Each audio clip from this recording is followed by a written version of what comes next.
ಇಂದಿರಾ ಕ್ಯಾಂಟೀನ್ಗೂ ಕೂಡ ತಟ್ಟಿದೆ ತೈಲ ಸಂಕಷ್ಟ. 3 ದಿನಗಳಿಂದ ಕೇವಲ ಬ್ರೇಕ್ಫಾಸ್ಟ್ ಮಾತ್ರ ಪೂರೈಕೆ ಆಗ್ತಾ ಇದೆ. ಬಡವರ ಕ್ಯಾಂಟೀನಲ್ಲೂ ಕೂಡ ಸಿಗ್ತಾ ಇಲ್ಲ ತಿಂಡಿ ಊಟ. ಗ್ಯಾಸ್ ಇಲ್ಲದೆ ಇವತ್ತು ಬಿಸಿಬೇಳೆ ಬಾತ್ ಮಾಡಿದ್ದಾರೆ.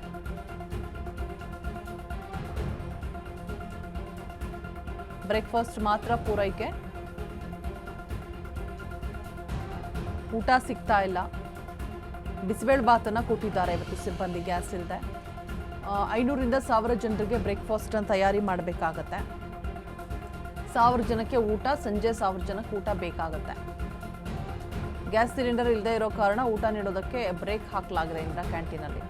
ಅರಮನೆ ನಗರ, ಮತ್ತಿಕೆರೆ, ಮಲ್ಲೇಶ್ವರ, ರಾಜಮಹಲ್, ಸುಬ್ರಹ್ಮಣ್ಯ ನಗರ, ಗಾಯತ್ರಿ ನಗರ, ಕೆಜಿ ಜನರಲ್ ಆಸ್ಪತ್ರೆ, ಮೆಜೆಸ್ಟಿಕ್ಕು, ಸುಭಾಷ್ ನಗರ, ಚಿಕ್ಕಪೇಟೆ, ಬಿನ್ನಿಪೇಟೆ ಎಲ್ಲ ಕ್ಯಾಂಟೀನಲ್ಲೂ ಕೂಡ ಮಧ್ಯಾಹ್ನ ರಾತ್ರಿ ಊಟ ಇಲ್ಲ. ಬೆಳಗ್ಗೆ ಬ್ರೇಕ್ಫಾಸ್ಟ್ ಅಷ್ಟೇ.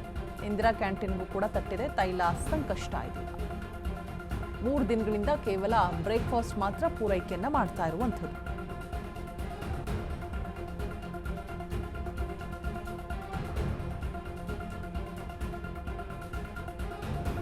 ಬೆಳಗಿನ ಉಪಹಾರ ಬಿಸಿಬೇಳೆ ಬಾತ್ ಕೊಟ್ಟಿದ್ದಾರೆ ಅಷ್ಟೇ. ಮಧ್ಯಾಹ್ನ ಮತ್ತೆ ನೈಟ್ಗೆ ಇರೋದಿಲ್ಲ ಅಂತ ಕೂಡ ಹೇಳಿದ್ದಾರೆ.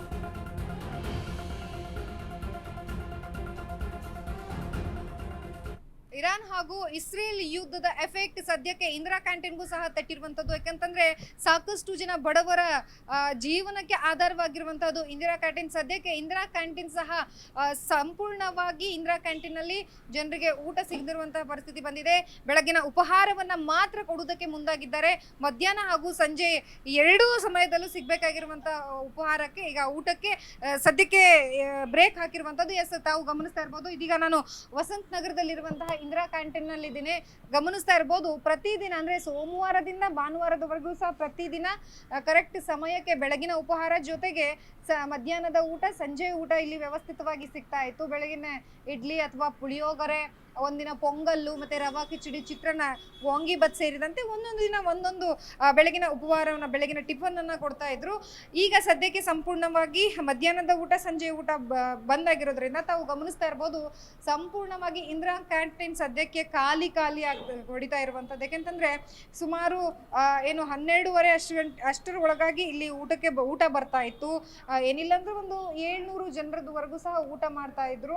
ಪ್ರತಿಯೊಂದು ಕ್ಯಾಂಟೀನಲ್ಲೂ ಸಹ, ಇಂದಿರಾ ಕ್ಯಾಂಟೀನ್ ಸಹ ಇಂತಹದ್ದೇ ಸಮಸ್ಯೆ ಈಗ ಸದ್ಯಕ್ಕೆ ಎದುರಾಗಿರುವಂತದ್ದು. ಕಾರಣ ಅಂತಂದ್ರೆ ತಮ್ಮೆಲ್ಲರಿಗೂ ಗೊತ್ತಿರುವಂತೆ ಸಿಲಿಂಡರ್ ಪೂರೈಕೆಯಲ್ಲಿ ವ್ಯತ್ಯಯ ಆಗಿರೋದ್ರಿಂದಾಗಿ ಇನ್ನು ಇಲ್ಲಿ ಊಟಕ್ಕೆ ಬರುವಂತ ಜನರಿಗೆ ಊಟ ವ್ಯವಸ್ಥೆನೂ ಇಲ್ಲ. ಆ ನಿಟ್ಟಿನಲ್ಲಿ ಇನ್ನು ಏನಂತಂದ್ರೆ ತುಂಬಾ ಕಡಿಮೆ ಬೆಲೆಗೆ ಇಲ್ಲಿರುವಂತ ಜನರಿಗೆ ಊಟ ಸಿಗ್ತಾ ಇತ್ತು. ಸಾಕಷ್ಟು ಜನ ಕೂಲಿ ಕಾರ್ಮಿಕರಾಗಿರ್ಬೋದು, ದಿನನಿತ್ಯ ಕೆಲ್ಸಕ್ಕೆ ಹೋಗ್ತಾ ಇರುವಂತವ್ರು ಬಂದು ಊಟ ಮಾಡ್ಕೊಂಡು ಹೋಗ್ತಾ ಇದ್ರು. ಅಂತವ್ರಿಗೆ ಇದು ಹೊಡೆತ ಬಿದ್ದಿರುವಂತದ್ದು. ನನ್ನೊಟ್ಟಿಗೆ ಮ್ಯಾನೇಜರ್ ಇದ್ದಾರೆ, ನಾನು ಅವ್ರನ್ನ ಕೇಳ್ತಾ ಹೋಗ್ತೀನಿ ಎಲ್ಲಿವರೆಗೂ ಸ್ಥಗಿತ ಮಾಡೋದಕ್ಕೆ ಹೇಳಿದ್ದಾರೆ, ಮತ್ತೆ ಬೆಳಗಿನ ಉಪಹಾರ ಕೊಟ್ರೆ ಎಷ್ಟು ಜನರಿಗೆ ಪೂರೈಕೆ ಆಗುವ ರೀತಿಯಲ್ಲಿ ಟಿಫನ್ ಕೊಡ್ತಾರೆ ಅಂತ ಹೇಳಿ. ಸರ್ ನಮಸ್ತೆ, ತಮ್ಮ ಹೆಸರು? ನಸೀರ್ ಅಹಮದ್ ಅಂತ. ಸರ್, ಸದ್ಯಕ್ಕೆ ಈಗ ಬೆಳಗಿನ ಟಿಫನ್ ಕೊಡ್ತಾರೆ, ಎಷ್ಟು ಜನರಿಗೆ ಆಗೋ ತರ ಕೊಡ್ತಾ ಇದ್ದಾರೆ? 2000 to 3000 ಬ್ರೇಕ್ಫಾಸ್ಟ್ ಹೋಗ್ತಾ ಇದೆ ಬೆಳಗ್ಗೆ. ಈಗ ಊಟದ ವ್ಯವಸ್ಥೆಯಲ್ಲಿ ಏನೆಲ್ಲ ಬದಲಾವಣೆಗಳಾಗಿದೆ? ಏನಿಲ್ಲ, ಇವಾಗ ಗ್ಯಾಸ್ ಇಂದ ಪ್ರಾಬ್ಲಮ್ ಆಗಿರೋದು, ಬೇರೆ ಏನಿಲ್ಲ, ಎಲ್ಲ ನಡೀತಾ ಇದೆ. ಏನೂ ಅಡ್ಜಸ್ಟ್ ಮಾಡ್ತಾ ಇದ್ದೀವಿ. ಸ್ವಲ್ಪ ನಿನ್ನೆ 100 ಸಿಲಿಂಡರ್ ಬಂತು. ಆ 100 ಸಿಲಿಂಡರ್ನಲ್ಲಿ ಎಲ್ಲ ಬ್ಯಾಂಗ್ಳೂರ್ಗೆ ಡಿವೈಡ್ ಮಾಡಿ ಇವತ್ತು ಒಂದಿನ ನಡೆಸಿದ್ದೀವಿ. ಇನ್ನೂ ಆರ್ಡರ್ ಮಾಡಿದ್ದೀವಿ, ಇವತ್ತು ಬರ್ತಾ ಇದ್ದಾರೆ ಅಂತ ಹೇಳಿದೆ. ಜಸ್ಟ್ 5 minutes ಬ್ಯಾಕ್ ಕಮಿಷನರ್ ಬಂದಿದ್ರು, ಅವ್ರಿಗೂ ಹೇಳಿದ್ದೀನಿ ಈ ಥರ ಪ್ರಾಬ್ಲಮ್ ಇದೆ ಅಂತ. ಅವರು ಇದು ಮಾಡ್ತೀನಿ ಅಂತ ಹೇಳಿದ್ದಾರೆ. ಹಾಗಾದ್ರೆ ಇವತ್ತು ಮಧ್ಯಾಹ್ನದ ಊಟಕ್ಕೆ ಮತ್ತೆ ಸಂಜೆ ಊಟದ ವ್ಯವಸ್ಥೆ ಏನಾದ್ರು ಮಾಡಿದಿರಾ ಹೇಗೆ? ಮಧ್ಯಾಹ್ನದು ಏನೋ ಚಾನ್ಸಸ್ ಇಲ್ಲ ಇಲ್ಲಿ. ನೈಟ್ ಬೈ ಚಾನ್ಸ್ ಏನಾದರೂ ಗ್ಯಾಸ್ ಬಂದ್ಬಿಟ್ರೆ ನೈಟು ಅರೇಂಜ್ ಮಾಡ್ತೀವಿ. ಬೆಳಗ್ಗೆ ನಾಳೆಯಿಂದ ಪರ್ಮನೆಂಟ್ ಸ್ಟಾರ್ಟ್ ಮಾಡ್ಬಿಟ್ಟು ಪರ್ಫೆಕ್ಟ್. ಯಾರು ಏನು ಹೇಳಿದ್ರು?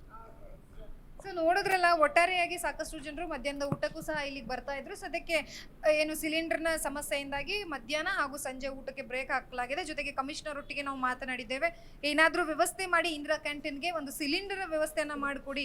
ದಿನನಿತ್ಯ ಸಾಕಷ್ಟು ಜನರು ಇಲ್ಲಿ ಊಟ ಮಾಡ್ಕೊಂಡು ಹೋಗ್ತಾರೆ, ಅಂಥವ್ರಿಗೆ ಒಂದು ಹೆಲ್ಪ್ ಆಗಲಿ ಅನ್ನುವ ನಿಟ್ಟಿನಲ್ಲಿ ನಾವು ಮಾತಾಡಿದ್ವಿ ಅನ್ನುವಂಥ ಮಾತನ್ನ ಇಲ್ಲಿರುವಂಥ ಮ್ಯಾನೇಜರ್ ಸಹ ಹೇಳಿರುವಂಥದ್ದು.